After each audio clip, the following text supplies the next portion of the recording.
ஒரு habit form பண்ணுறதும் like ஒரு ஃபார்மர் மாதிரி தான், ஓகேங்களா? ஒரு ஃபார்மர் வந்து தன்னோட பயிரை பார்த்து கத்த மாட்டாங்க, தன்னோட பயிர் ஏன் சீக்கிரம் வளரலை அப்படின்னு புலம்ப மாட்டாங்க.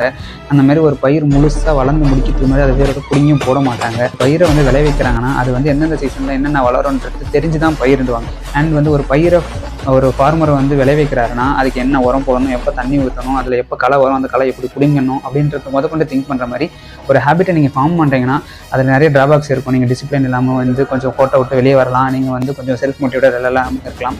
அதுக்கேற்ற மாதிரி உங்களோட ஹேபிட்டுக்கு ஏற்ற மாதிரி பூஸ்டப் பண்ணாமல் இருக்கலாம். நீங்கள் தான் வந்து செல்ஃப் அனலைஸ் பண்ணி எல்லாத்துக்கும் வந்து ரெடியாக இருக்கணும். ஒரு பயிர் பண்ணுற விவசாயி வந்து வெதர் வந்து என்ன வேணால் சுச்சுவேஷன்லையும் போகலாம். லைக் வந்து மழை வந்து அதிகமாக பயிர் நாசமாகவும் ஆகலாம். அதுக்கேற்ற மாதிரிலாம் அவங்க ப்ரிப்பேர்டாக இருப்பாங்க. அந்தமாரி உங்களோட ஹேபிட்டை நீங்கள் அச்சீவ் பண்ணலைனாலும் பரவாயில்ல, அதை வந்து நீங்கள் பேக் டு த ஃபார்முக்கு கொண்டுட்டு வரதுக்கு ப்ரிப்பேர்டாக இருக்கணும்.